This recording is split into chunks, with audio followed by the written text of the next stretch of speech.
How do you pronounce your name right? Stig Pryds. Stig Pryds. Oh, man. Oh, we're never going to get I know. Never. There's no one getting the name. Maybe in Denmark they can say it right. Yeah. I have heard a lot of different kind of version of it. The best one was Stig Pryds. Pryds. Stig Pryds. Stig Pryds. Yeah. Call on me. He had that really big song, didn't he? He was a famous DJ. Or maybe that was Eric Pryds. So let's start in the shallow end, in the kiddie pool. Where were you born? What do your parents do? I was born in Nyborg, in Denmark, back in 1973, around 7 o'clock in the morning. Hey. Yeah. At that time, my mom, she was working in a dentist clinic, where she was cleaning teeth and stuff like that. And my dad is a blacksmith.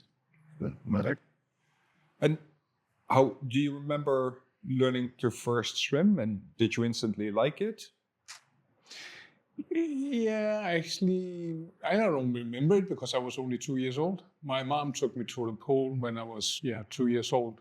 There was a huge pool opening in the town I was living in. Yeah. And my mom's dad was working in this place where they were making sure this pool was getting to something, like they're going to build it. Yeah. And so we have really good access to that pool. And I was starting baby swimming. So I started really early in the pool. So you could already swim before you don't remember learning to swim? No, it was completely natural for me. Really? And do you remember the first time you went underwater? Or dived a little? Like what we would call like a free dive?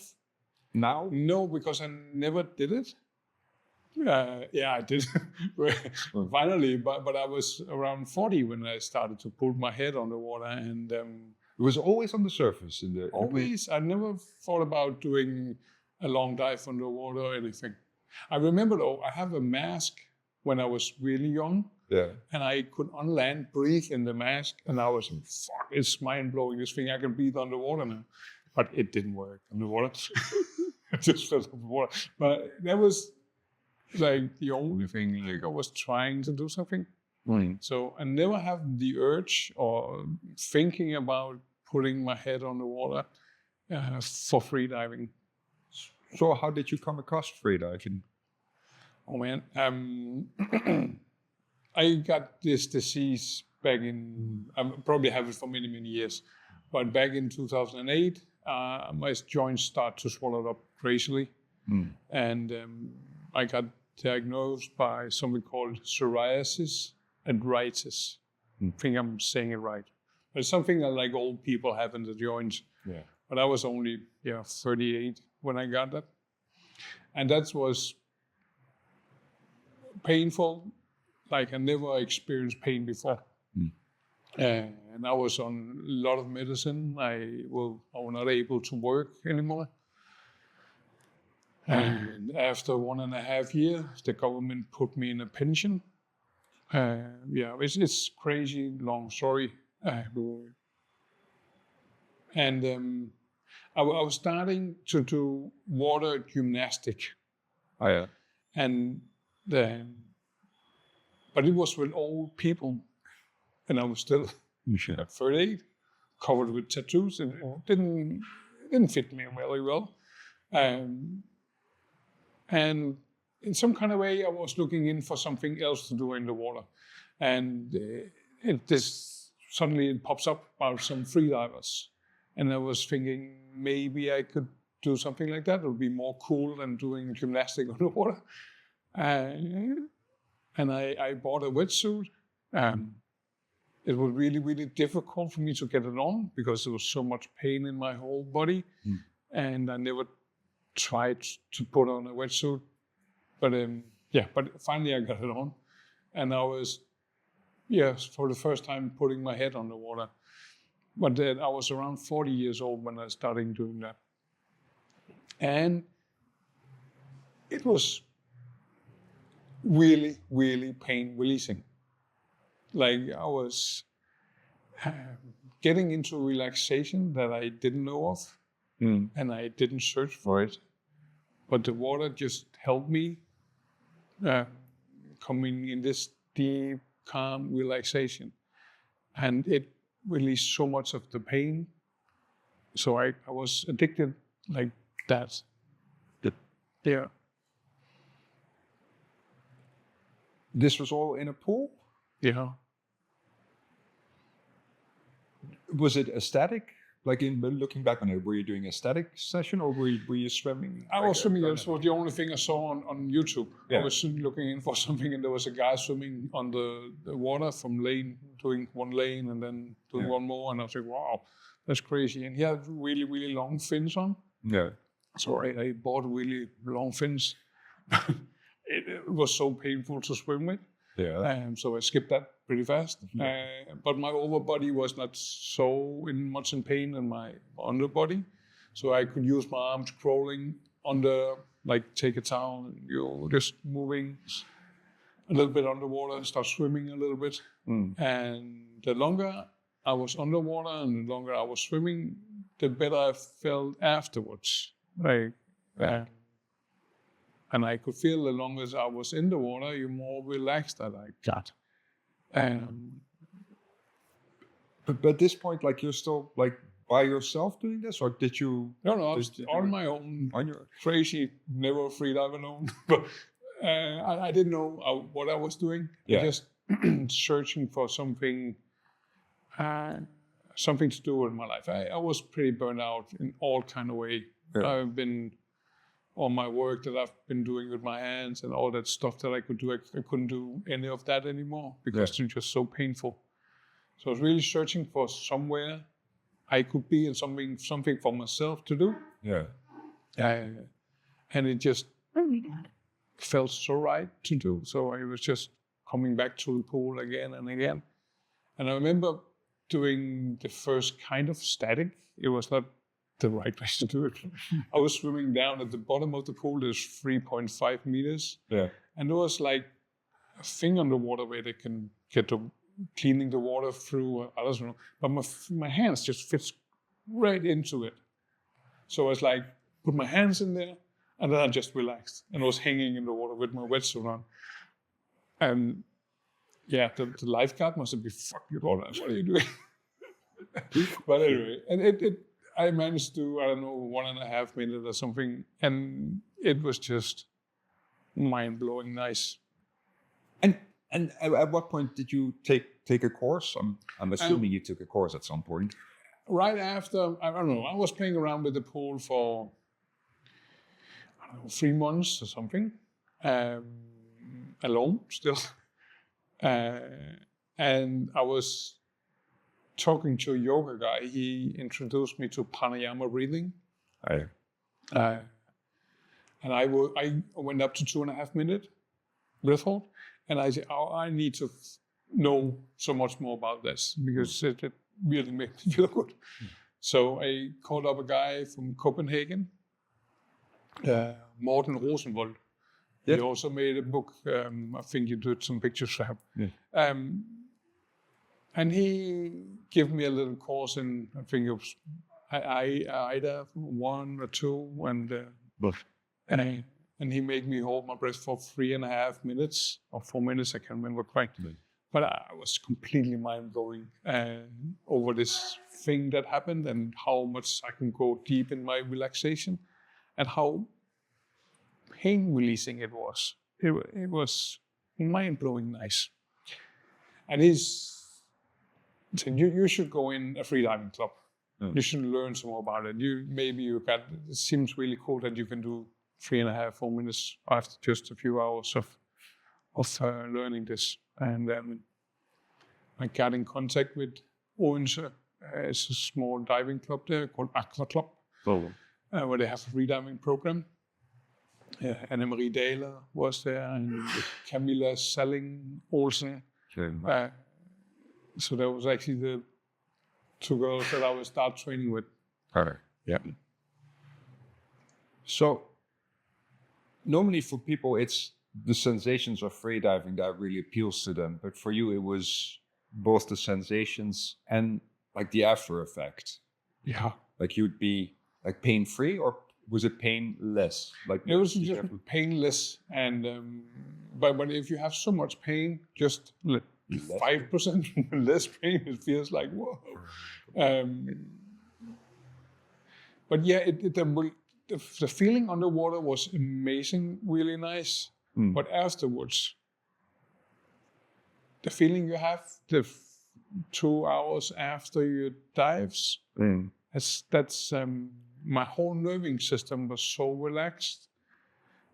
So it was so much easier to be in the pain, and the kind of way it was really pain releasing. Did you, like, before freediving, what was your method of dealing with pain? Was it medication, or did you find other ways of dealing with pain? I was going the doctor way. So I was on heavy painkillers medicine.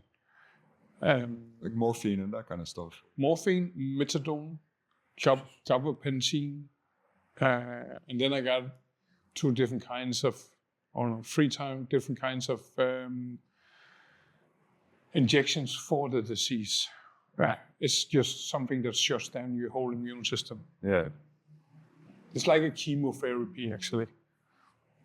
So when you started freediving, did you have to take a medical? Like, did the doctor say anything about that? When I started freediving? Yeah. Okay, that's the crazy part of it. In the beginning, I was still on all that medicine. So maybe some of the feelings was perfect. It have been like mind exploding, because I was really high all the time on that medicine. Right. And maybe also that's one of the reasons I got so fast in the deep relaxation, because that medicine make you do that. Yeah.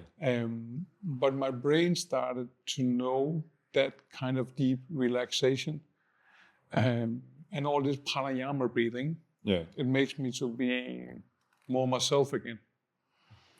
So actually, a lot of breathing exercises, a lot of breath holding.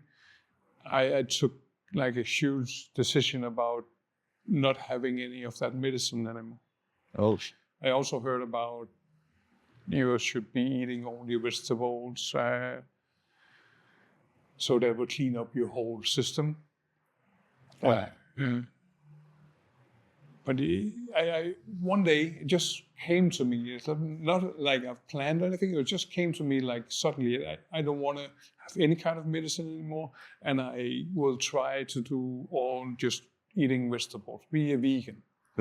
And it's now 4.5 years in my disease, and when I've been on all that painkillers, all that medicine for 4.5 years, and I was divorced.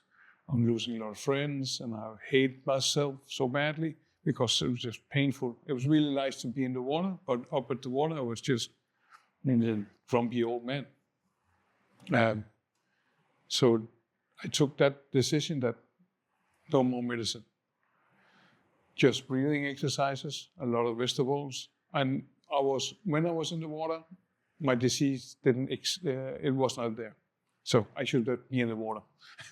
But anyway, I took cold turkey.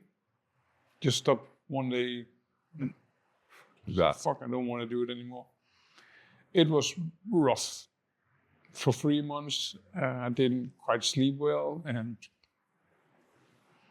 the pain was so much worse. And then you have all this, side effects from not taking the medicine anymore. Yeah. Especially all the morphine and methadone. You're scratching inside, and your mind starting to get crazy. I was sweating. It was just fucking terrible. But after 3 months, I'm not quite sure how I get through it actually. But I did so much pranayama breathing every day. Doing breath hold, trying to do some yoga, try to get all the stiffness away from my system, and just eating kale. I eat a lot of kale. broccoli, and it tasted terrible. So my grandfather, he's a butcher, so it was it was really. But I did it, and I find it did something for me. I could feel it quite a way, and I need to do this and go this way if I want to get out of this medicine. Yeah. And after 3 months, you could actually see it on my blood samples that the inflammation in my body was slowing down. And I could feel it. And I also started to get a little bit more sleep. I could have, after 3 months, I would have got, I think, 4 hours in a row. But it took quite a while to get there. Clear. But when I was waking up, it was always around 3 o'clock, 4 o'clock in the morning. I just stand up, go down, try to do all that yoga that I can, and doing a lot of pranayama breathing and breath hold every day for over half a year or something. Yeah. So that sounds like one of the hardest training camps you can do. Yeah. But the result of that is you became quite good at freediving quite rapidly. Yeah, that was crazy. And I think that's one of the reasons it went so fast. Yeah. Because every time I put my head underwater, I didn't want to have it up again. I just want to stay down there. Yeah. And it makes me so relaxed. And it was so enjoyable to be there. I went to the first Danish championship in pool competitions. I've done 65 no-fins in the pool, and I was way crazy. My legs were still hurting a lot. I think I was managed to do 50 with the fins on. Okay. But at the competition, I did 4.5, almost 5 minutes static. And I remember Camilla said to me that there are doctors around here. So when you're doing a no-fins dive, when your body screams for air, you stay there. When it stops, you come up. Okay. And I remember doing 75. I think, wow, that's long. That's crazy. And I turned and I down at 100. I think, wow, that's amazing. And then I did a turn, and then I started thinking, is this dangerous? Well, my body is still screaming. Is it not? No, I'm not sure. I'm coming up. So I did 111 meters no fins at my first competition. And I've been doing training for 3 weeks at that time. Okay. And my technique was like crazy. I think I'm doing 6-8 arm strokes and on the water, and my legs was doing like something I cannot explain. But they were having this whole life. And then I was going to try the monofin. But I did 100 on with that on the competition. Really, really painful in my legs, but I did 100 meters. Yeah. And after that, I was hooked.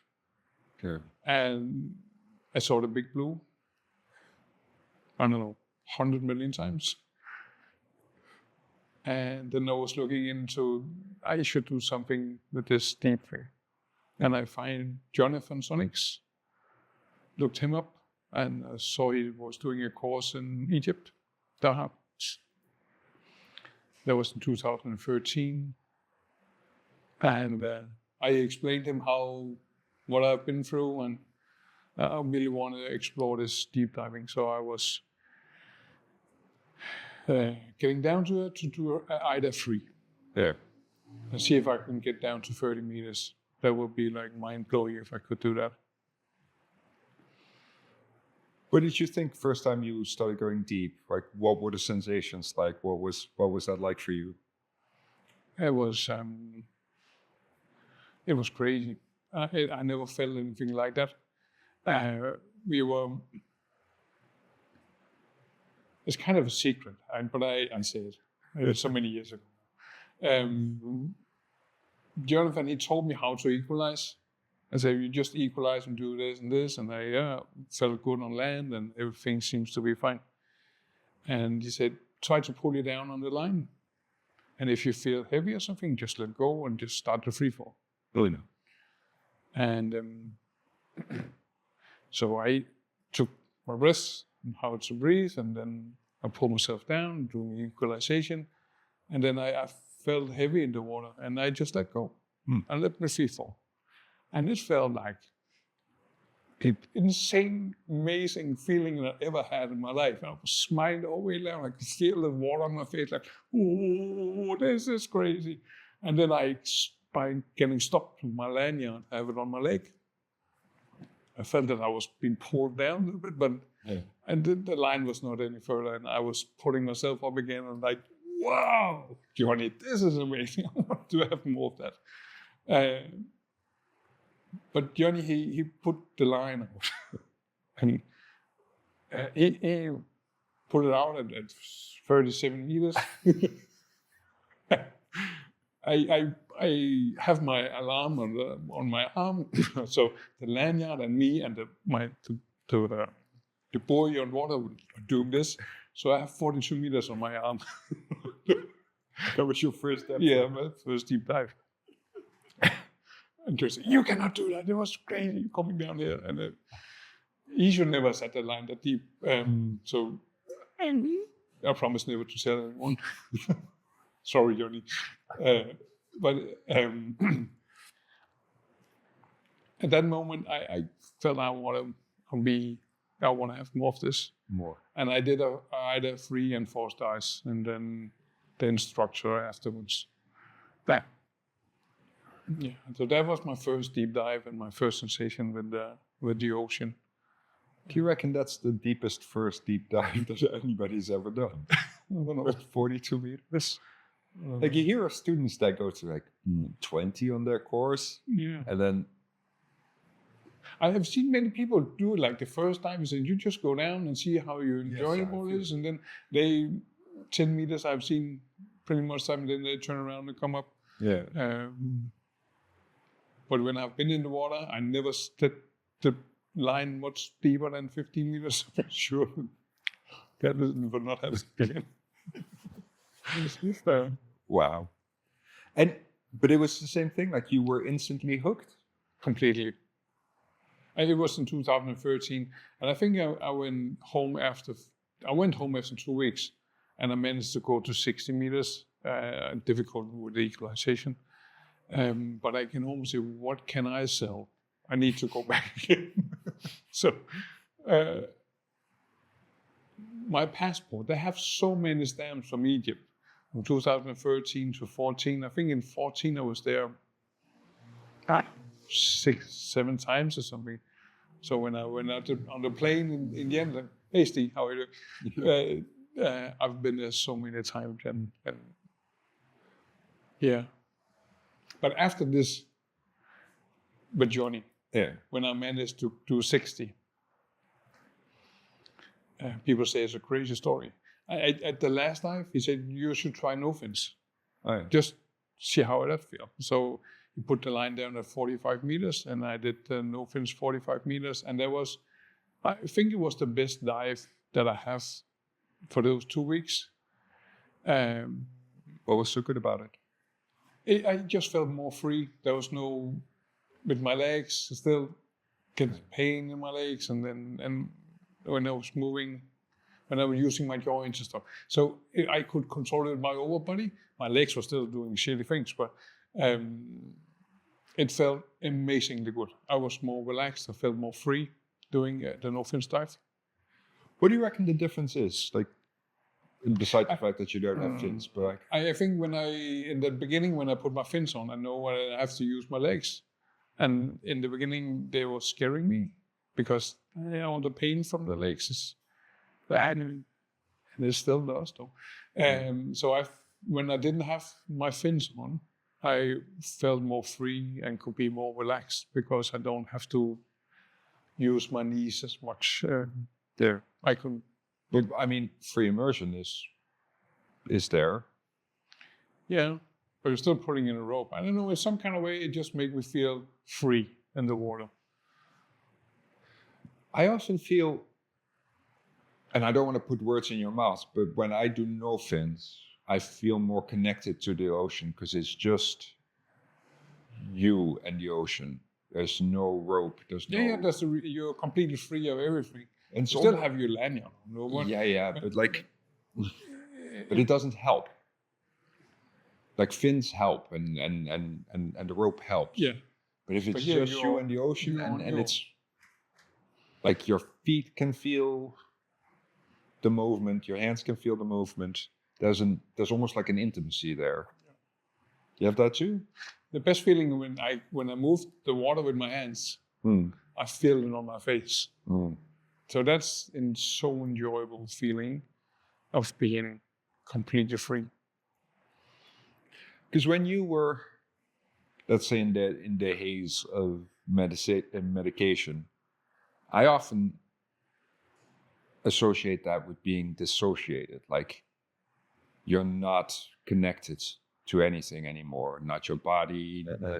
That's kind of the point. Like you don't want to feel that pain, but that means you don't feel anything. Yeah. So then when not only is the pain slowly dissipating, but also like you're starting to feel connected again. Yeah, or feeling happy, or feeling sad, or having all this feeling again. So that's also one of the reasons I think that the experience with the water and the stuff we were doing there was my body was screaming for feeling something, and I was searching for doing something for myself that could kind of make sense for something, and I always wanted to inspire my kids to do something, and I was not inspiring them for anything. I was just on the couch, being the worst version of myself, and with all that medicine. So when you think back on those first deep dives, has anything changed in the way that you experience depth? And how do you experience depth? Yeah, some things changed because I was starting to thinking about numbers and how deep can you go and stuff like that. But I try to be in the same state of mind that I had in the beginning. Good. So when I'm going through my dives, like we all are when we're doing a deep dive or something, I'm more going into my relaxation. How can I be relaxed when I'm doing my dive? How can I just like disappears in the water with the relaxation? So I try to be in that state of mind so I can be so much relaxed as possible. And it will always also take me deeper when I'm going into that state of mind. Do you think there's a relation between, like, not only if you're relaxed, you can go deeper, but the deeper you go, the more relaxed you have to be? Yeah. And that was also what I felt in the beginning. And I still feel it. The longer the free fall, the deeper you're going to get in your relaxation. And that's the beauty of freediving, I think. It's you can never find this deeper relaxation anywhere else. And the connection to yourself. What do you reckon the difference is between, say, 60 and 100 in terms of relaxation and in terms of 30 where you get to? 60 and 100 meters, there will be 40 seconds of more relaxation. But what happens in those 40 seconds? I will get deeper in the relaxation, but I will always also get closer to myself in some kind of way. Because it's you can't say it's dangerous. If you stop swimming, it's going to be cool. Can go really wrong. But I'm letting go of everything when I'm doing it. Letting go of my family, letting go of my friends, letting go of the life up on land, but only for those few seconds that I'm doing the free fall, and I'm claim it when I come back. But you're actually just letting go of everything around you and just let yourself go to the ocean, your relaxation, And the experience you have when you do that is mind-blowing, beautiful. What do you reckon that is? What is that experience? Why? I think it's like kind of a deep connection with the ocean, the earth. I don't know. I'm not religious in any kind of way, but I think there's a huge connection to something when we do that. And it's really, really beautiful. And there's really different things to try to explain people why are you doing this. But that's the reason. Do you have that too? Like on my nicest dives, I feel like I melt into something. You be a part of everything around you. Yeah. In the water. Yeah. It's almost, is it a homecoming? It's a realization of being one. Yeah. Whereas at your worst moments, you have a feeling of being separate from everything. Yeah. And I always feel like that feeling is wrong. Like that feeling of being separate is an illusion. And the feeling of being one is true. Yes. But I don't, like, I feel like that's one of the reasons I want to have these conversations. Because I know what you mean. But I kind of want to. You want to put the right words into it. And I can't find them. No. I think it's difficult. It's a feeling. It's really difficult to explain. And it's, some people, they're thinking about religion when you're getting one with everything. Yeah. But I think we have a bigger connection to the world than we know. Yeah. I just think we're feeling that when we do it. It's a very visceral experience of that connection, isn't it? Like at that moment, you kind of know it to be true. Do you, when you've had a deep dive, do you bring that back to the surface? Do you bring that feeling? Oh, yeah. Yeah? Yeah. How does that establish? Like a lot of happiness inside.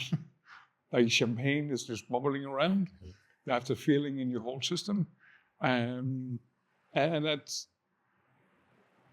so enjoyable. And even when we are a lot of people diving together and we are coming up, like the conversation we have afterwards, it's kind of, we can talk about everything. Like it's fine to be open and then just be all around, we all doing the same stuff, and we really have the same feeling when we went down there. So we also get like kind of one with those. Because you also, like, you took what you've done in order to deal with your disease. Like, you haven't cured it, but like you've managed it. Yeah. And you've taken that into the world as well, right? Like you teach in a way other people how to do that. Do you think you've created other freedivers that way as well, or is it more like pranayama and? I know I've created a few freedivers. So yes. Yeah, I would like to have a competition. I want someone to take my record so I can try to get them back again. Yeah. No, it's fine. There's no that. But yeah, I've been teaching quite a lot, and for some of them, they want to try it in the water. And I love that kind of way of teaching, so that people can like try to have this experience that I have underwater. Because it's very practical, isn't it? It's like, this is what you eat, this is how you move, and this is how you hold your breath. Simple, really simple. But the one thing is, I thought that was maybe just me that was special or something in the beginning when I started doing this, but when I could see other people actually doing kind of the same thing, when you're starting to enjoying your breathing, your breath hold, then you're starting to enjoying yourself. And then you want to have more of that and see how much more can I give myself. Okay, I can start eat clean food, get better sleep at night, and don't drink so much alcohol, stop smoking, So you want to they want to crave good things for themselves. And that's what breathing exercise can do to you. And that's simple. beautiful. Isn't that simple? And it's so basic, isn't it? It's just breathing.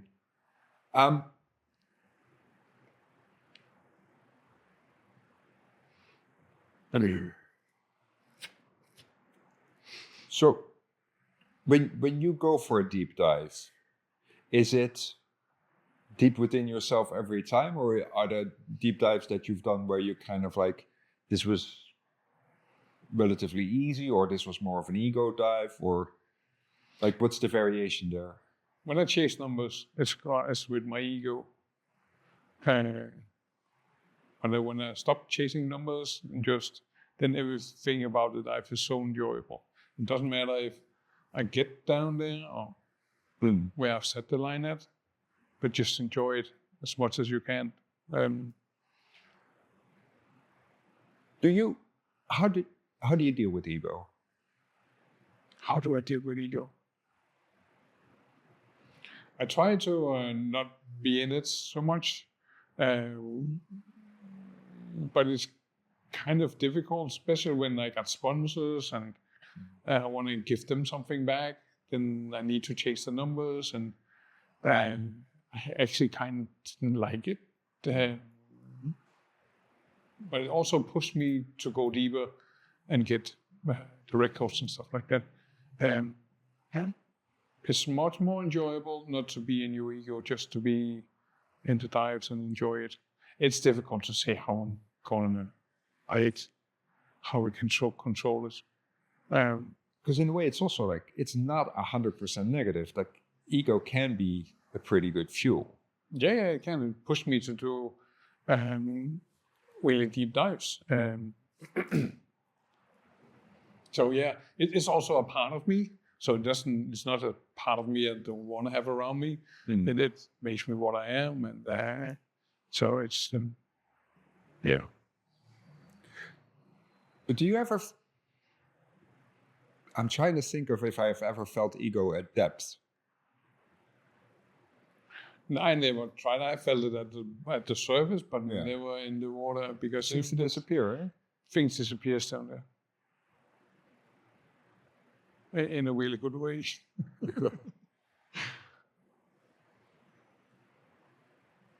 It's so funny because we're so minimal, aren't we? Like, it's just your breath. And the nicest thing is it's just like your fins. Not your fins, but just your hands. Mm-hmm. Just your feet. And no ego, just you in the sea. Like, you almost can't take anything else away from that. Have you ever tried without a suit as well? Like, just Speedos? I tried it once. It was also a really special feeling. I just have to do it with no warm-ups. You can really go fast cold. But it is really enjoyable. Is there have you ever experienced like a work of art, like as in a piece of music or a video or a movie that encapsulated that feeling or that word or that world or that state of mind to be in when you're diving? Yeah. Like, what's come close for you? Classic music, pianos can make me get that similar feeling when it's something really, really quiet and nice. Can get me in the state of mind where, can let everything go. Yeah. Whale music. Like, there's a guy called Camel something. He's doing Camel. Yeah, I think his name is, doing a few records where they're putting piano and whale songs into each other. Like, that's mind blowing. Yeah. Yeah. You drift off. Are there any other aspects in your life where you feel like you're going that deep into it? Like your meditation, or when you like are working to fix something? Yeah, I always love to fix stuff. So kind of maybe that's the reason I was doing what I was doing before. I get sick, and I still love that feeling of fixing something that is broken. And I can be really concentrated when I do that. So yeah, a little bit, but not that deep like freediving. It will never. Yeah. Because we're literally going deep, right? What's the deepest dive you've done? 106 on training. That's what I know. Would you consider yourself an extreme person? No, not at all. Who in your mind is an extreme person?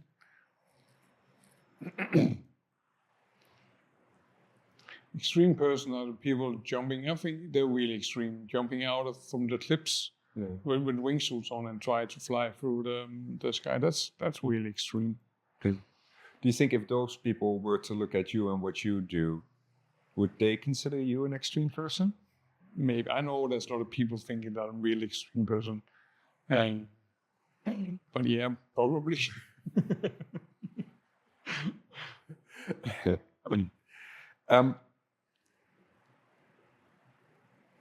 But we've talked a lot about going deep and it not being extreme. And there's love there and there's dissolve. Is there a part of depth that you fear? Is there anything that frightens you at depth? No. Nothing. No. Have you ever had scary dives? Right? No. I once get stuck down to 60. And I was thinking, this must be scary. I was like, This must be scary. but it wasn't. It was not scary. I was get tangled with my lanyard and my fin, and I couldn't get free of it. And then they'd go off the lanyard to quick release and swim up again. But afterwards, why I'm not scared when it could be really dangerous, like. So you had the abstract thought of like, this would be scary for another person. Yeah, but I didn't get it. Like theoretically this could be scary, but it isn't. Did you, when you were a safety diver at Vertical Blue, did you apply that as well? Like, did you have that kind of calm of like, you see a diver in trouble, you kind of go like, okay, you're obviously in trouble, but you might make it to the surface, so I don't have to help you just yet. Yeah, that was really a huge experience back in 2015 to be a safety diver there, to see everything on first hand and everything. But I learned pretty fast to see where the people are on the edge and how can you go the last part yourself. So that felt really natural for me to see where people. Okay, you cannot do it any further. I know job because they have to stop swimming and before we're doing anything as a safety diver. But it was not. I've done a few rescues where I was thinking it was crazy. But there was good doctors there and everything went well. But I think maybe there was a little bit frightened of are they doing it? Can they come back? Yeah. You've had a couple of. Do you mind talking about blackouts? Yeah, sure. You've had a couple of blackouts yourself. How does that influence you on your next dive and in your next competition dive? Do you bring that with you, or do you try to forget it? Or in the beginning, it was rough. I would remember doing the first deep blackout in Kalamata, 2014. And you were filming it and you were showing me afterwards. Sorry. Oh shit, man! This is insane. But I know what I should do. I slow down on my deep dives. I actually remember I want to do a free immersion afterwards, so 95 or something, and I put the line at 80 instead. So just want to have the enjoyable dives, so not with my ego, just enjoy.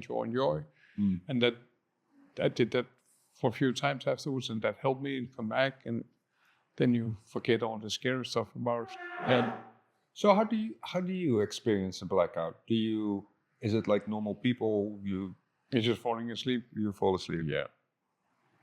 I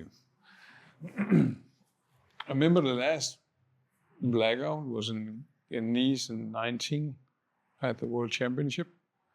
Yeah. The blackout was blackout, but afterwards the feeling that I got was the first time that how can I say that without seems to be too crazy? I was actually a bit mad that brought me back. It was a really beautiful feeling. And that scares me actually a little bit. So why they were like, hey, let me go, I'm just in a nice place. But I'm really glad they brought me back. But that scared me a little bit. Yeah. That I was enjoying the blackout so much.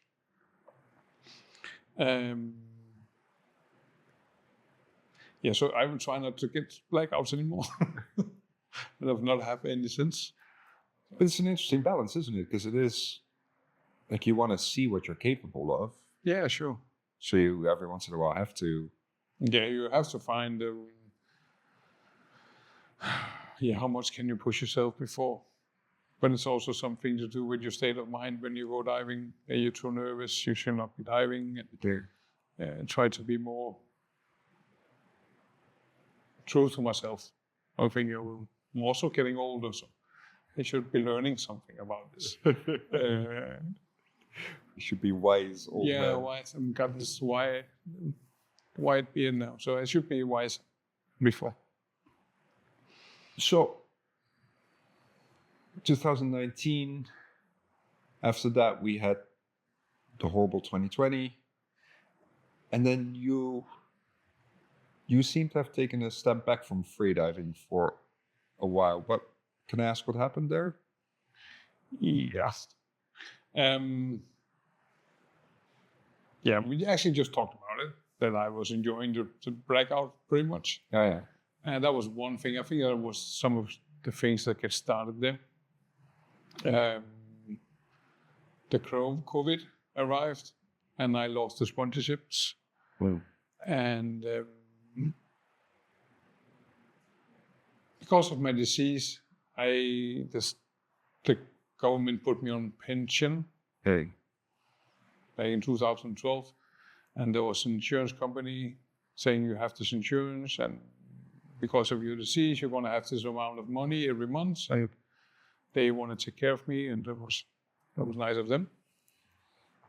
But in 2018, they contacted me again, as they could see I was too happy on Facebook, and so I have to pay all the money back, and I was just cheat something. Yeah. For the first year, it was okay. I could handle it because they must be like, I have to talk to my doctors. I have to do I was just actually trying to get so much more out of life than there was before.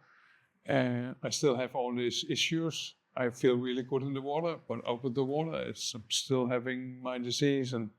But I don't want to put energy into it, because if I put energy into my disease, it will be filling too much. Yeah. So when I'm putting stuff on Facebook, it's always only the good stuff, nothing else.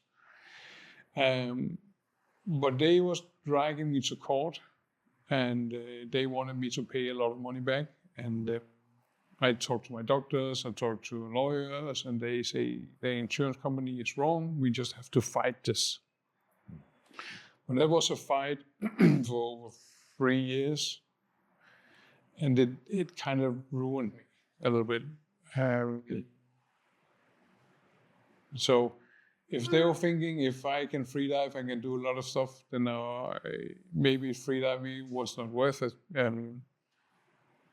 But I missed it so much. But I was getting scared about people was thinking, the insurance company was thinking, if you can do this, then you can do this and this and this. But I was not able to do it. I was able to dive underwater. I was able to enjoy freediving, and it just make me a better person and make me smile and make me enjoy life. But they were saying if I can dive 100 meters underwater, I can do everything. Yeah. I was like, it has 200 meters swim. So if I can swim 200 meters in the pool, then I'm not sick or what are you? No. But in those 3 years, I went to the doctors again. In the COVID, I actually got, because I couldn't go to the gym, I couldn't go to the pool, I couldn't be all this freediving stuff. So they put me a little bit on medicine again. I was on medicine for 3 weeks. I said, hey, fuck that, I've been there, I'm never going to do it again. Come on, I can do something else. So I find a guy that had a private pool, so I was allowed to use that. And so I could find my relaxation again. But putting stuff up that I was doing crazy stuff in the water and then inspiring people, teaching, and that kind of stuff, it broke me down a bit. And when I was teaching a lot, I was teaching 3 hours a week. You know, so I'm allowed to do that. That insurance that I bought back in the time, if I am not able to work, I think it's 20 hours a week, they have to pay me that kind of money. Yeah. But they put me to court, and a lot of doctors was looking into the case. I won the case with like the judge was like, you cannot, and I won it big time. But still afterwards, I was still a bit afraid of showing myself on the Facebook and freediving, and then I tried to find other ways to be in life and try to find other ways to control my disease and my pain. So trying to find new ways to control this. And so I changed my diet again. I started doing more training in the gym, going back to what I learned at the beginning. When I have the disease, I went in a special clinic where I learned how to train in machines, and I took that up again. I was starting fasting. Instead of having all those meals through the day, I was going down to 1-2 meals a day. And I was eating more meat and eggs, still eating a lot of kales. And that actually, especially the fasting, helped me a lot. So I was going into that, and I've been there for almost 3 years doing fasting and eating more meat and trying to take care of myself in a different way. And it helped a lot. I actually put on weight again, building up some muscles again. That's just kind of lovely. I feel stronger than I was, especially in the time where the insurance company was running after me. And we start talking a little bit again. I was saying I want to go back. I miss freediving. Yeah. And I should not be in a place where I'm afraid of doing freediving or be afraid of showing the world what you can do if you take really good care of yourself. Because we have inspired a lot of people, especially with the movies that we made. Screw the Box. I think we changed a lot of things out there. Yeah. And that's an amazing, great feeling that we can do something to inspire other people. And so I try to don't give a shit about the doctors and the insurance company.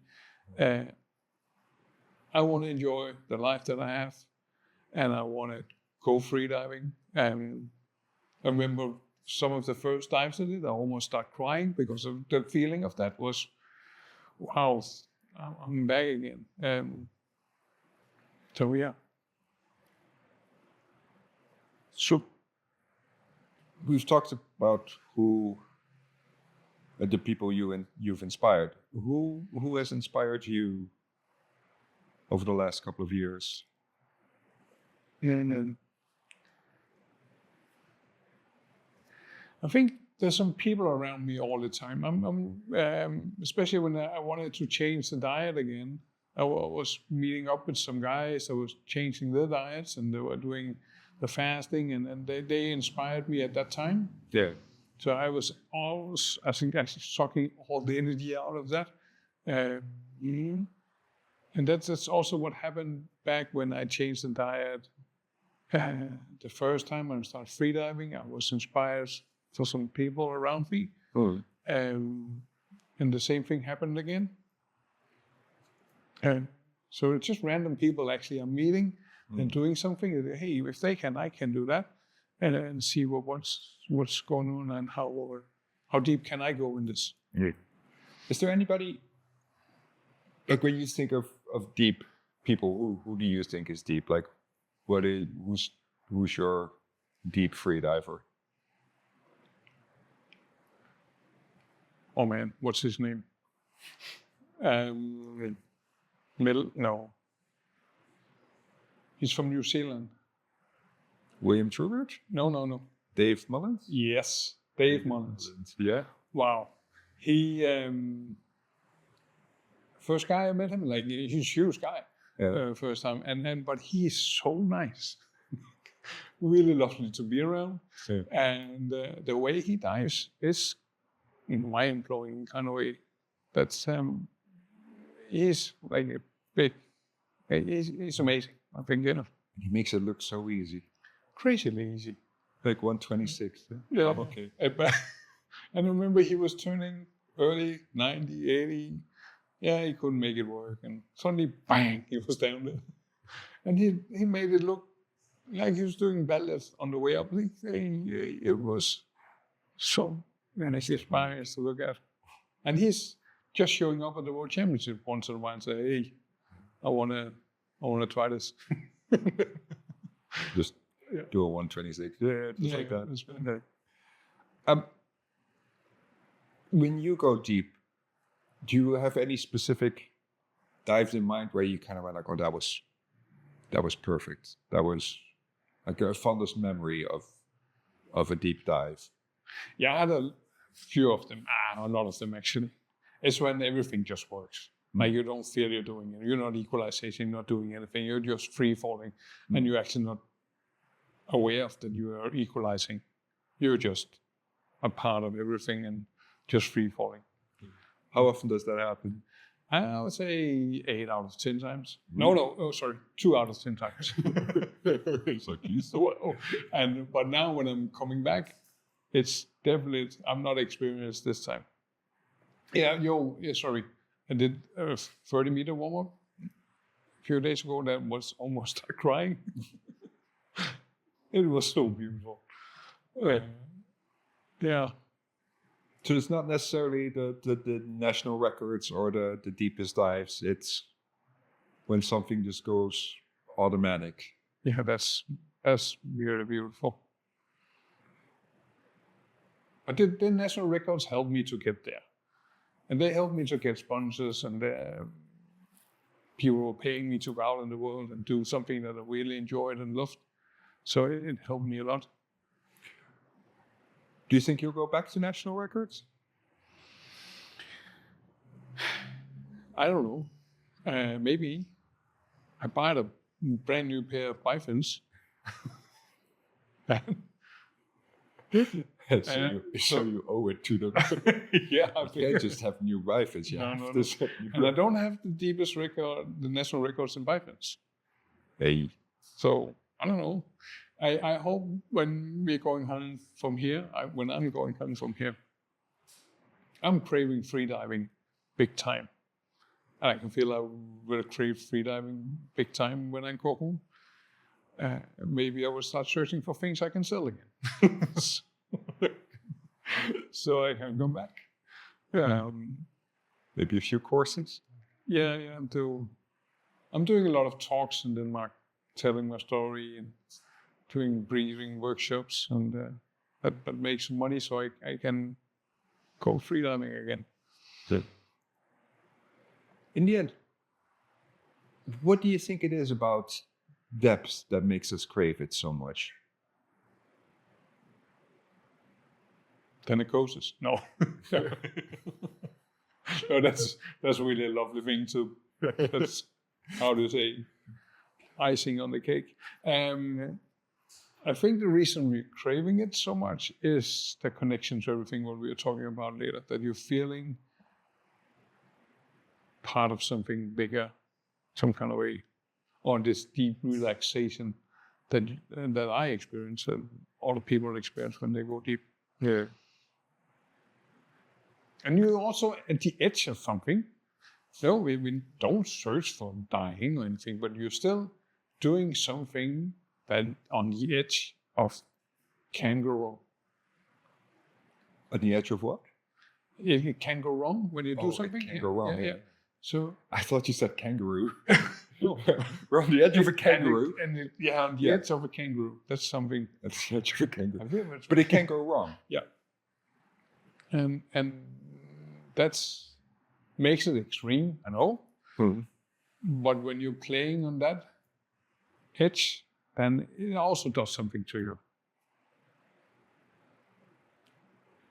That you're claiming life a little bit more. Can you say that? Yeah, I just said it where I can. I think when you're playing on that edge, you're enjoying the life even more that you have. You claim it as yours. Yeah. They can say, fuck you, insurance company. Yeah, a guy can do. This is mine. This is my life. But I can use it as I want to. Yes. Beautiful. Thank you, Stig.